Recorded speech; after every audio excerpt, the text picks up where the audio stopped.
The horizon was a wall of fire, the sky choked with smoke as the largest naval battle in history raged across the Pacific.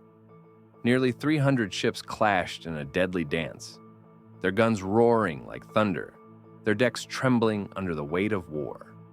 Hundreds of planes screamed overhead, diving through the chaos, their bombs turning the sea into a boiling cauldron. The air was thick with the stench of burning oil and the metallic tang of blood.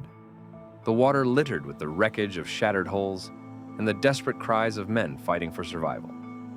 This was Leyte Gulf, where empires collided in a struggle for the soul of the Pacific.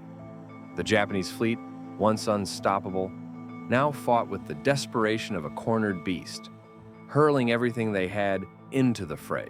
The Americans, relentless and overwhelming, pressed forward, their ships and planes a storm of steel and fire. The sea itself seemed to recoil from the carnage, waves churning with the fury of the battle above.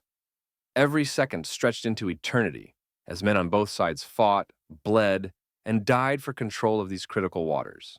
The fate of nations hung in the balance, and the ocean ran red with the cost of victory. The USS Princeton was a light carrier, but don't let the word light fool you. She packed a serious punch. With 45 aircraft on her deck, mostly Grumman Hellcats and Avenger torpedo bombers, she was a floating arsenal ready to strike at a moment's notice. The Hellcats, fast and deadly, could outmaneuver just about anything the enemy threw at them, while the Avengers carried the firepower to cripple even the toughest warships. Her role in the battle? Critical. The Princeton wasn't just there to launch planes. She was the eyes and fists of the fleet. Her fighters provided air cover, keeping enemy bombers at bay, while her torpedo bombers delivered devastating blows to enemy ships. Without her, the fleet would have been blind and vulnerable. Every sortie she launched tipped the scales in their favor, making sure the enemy never got a chance to regroup. But more than just a weapon, the Princeton was a lifeline. Her pilots were the best of the best, and every man on that deck knew their job could mean the difference between victory and defeat. She wasn't the biggest carrier out there, but in that battle, she was one of the most important. The sky was clear, the kind of blue that made you forget there was a war on. Then, without warning, the scream of the dive bomber cut through the air. It came out of nowhere, a dark shape hurtling toward the deck of the Princeton. The pilot didn't hesitate. Just a quick roll, a flash of silver, and the bomb was away. It hit with a sound like the end of the world. One second, the flight deck was solid beneath their feet. The next, it was a nightmare of fire and twisted metal. The explosion tore through the ship, sending men flying, their shouts lost in the roar of flames. The Princeton shuddered, her bones groaning under the weight of the blast. Smoke billowed up, thick and black, choking the air. And just like that, the fight for survival began. The explosion tore through the hangar deck like a beast unleashed, its hunger insatiable.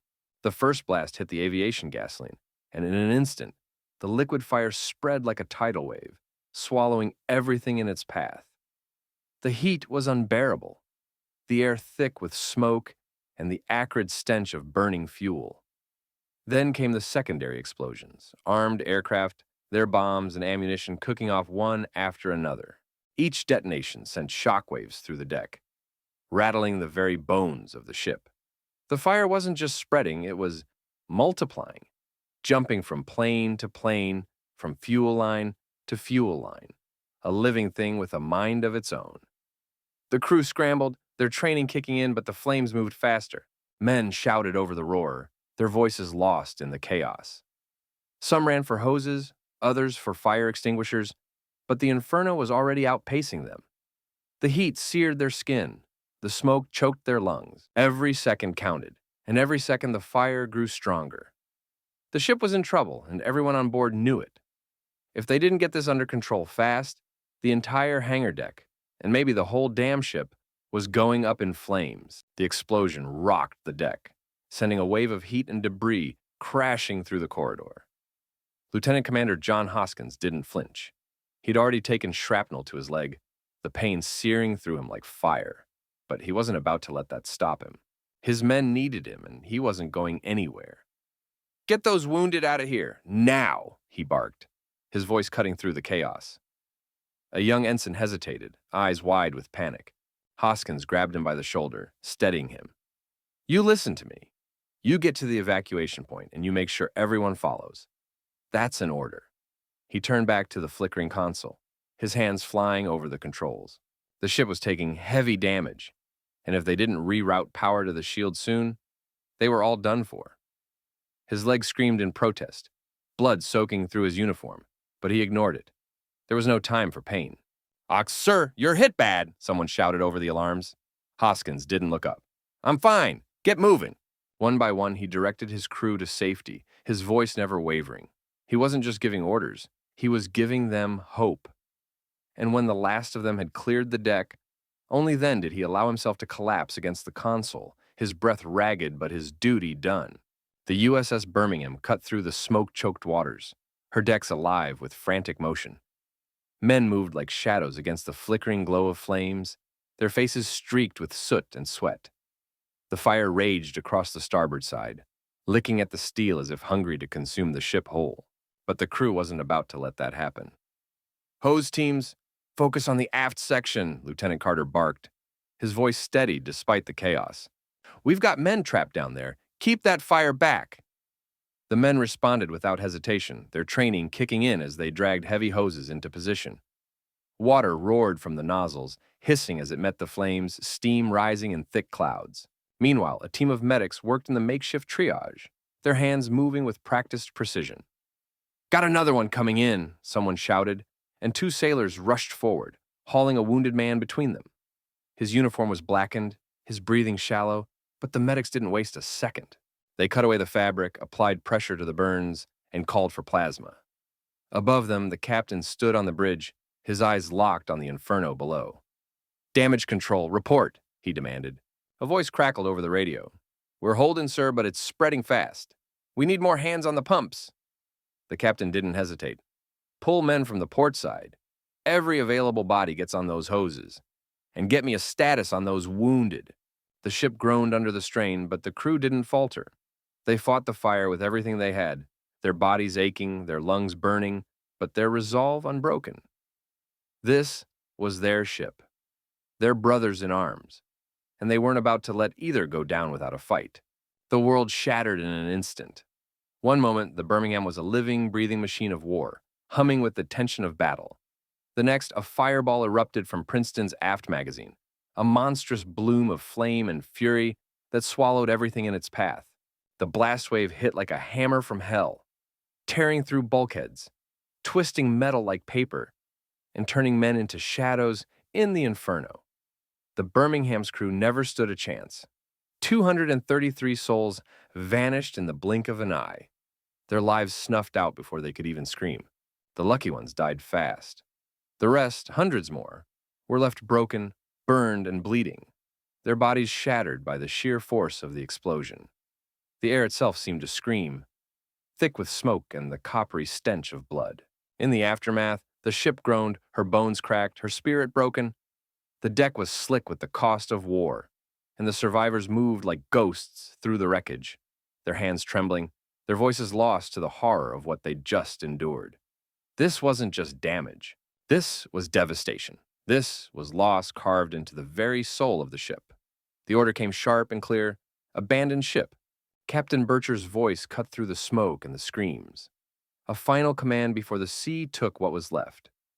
Men stumbled over buckled metal, their boots slipping on the slick decks as the ship groaned beneath them. Some moved in pairs, dragging the wounded toward the lifeboats, their arms locked under shoulders slick with blood and seawater. Others didn't wait, didn't hesitate. They leapt straight into the black water, kicking hard against the oil that clung to their skin like a second death. The lifeboats swayed, overloaded, as hands reached up from the waves, desperate for a grip. A sailor with a shattered leg was lowered down, his teeth clenched against the pane, his fingers white-knuckled on the rope. Beside him, a young officer barked orders, his voice raw from shouting, but no one needed telling twice. The ship was dying, and every second counted. Somewhere in the chaos, a man slipped, his body vanishing into the churning water before anyone could grab him. No one stopped. There was no time for grief. Not yet.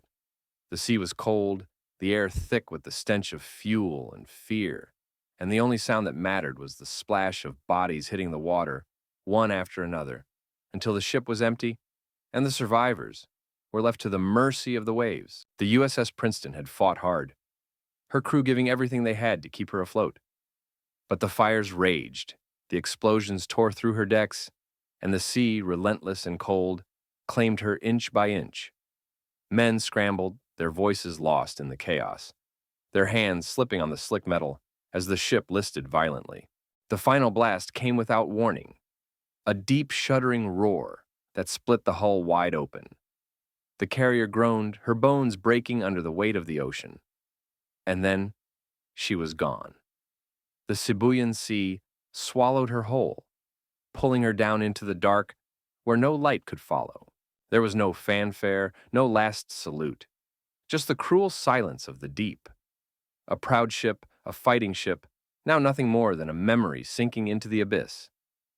The men who survived would carry the weight of her loss forever, the echo of her name, a ghost on their lips. The USS Princeton's story didn't end with its sinking. It lived on in the lessons it left behind. War isn't just about battles won or lost, it's about the lives changed forever. The men who fought to save her, who stood their ground even as the flames closed in, showed a kind of courage that doesn't fade with time. Their bravery wasn't just in the face of the enemy, but in the face of the sea itself, a force as relentless as any foe. We remember the Princeton not just for the steel that went down with her, but for the spirit of those who refused to let her go without a fight. Every life lost was a reminder of the cost. Every act of heroism, a testament to what it means to stand together. War takes, but it also reveals who we are, what we're made of, and how far we'll go for each other. The Princeton's fate wasn't just an end. It was a lesson in sacrifice, in resilience, and in the unbreakable will to keep moving forward, no matter the cost. The USS Princeton was a wake-up call, a harsh lesson in the dangers of cutting corners when lives are on the line.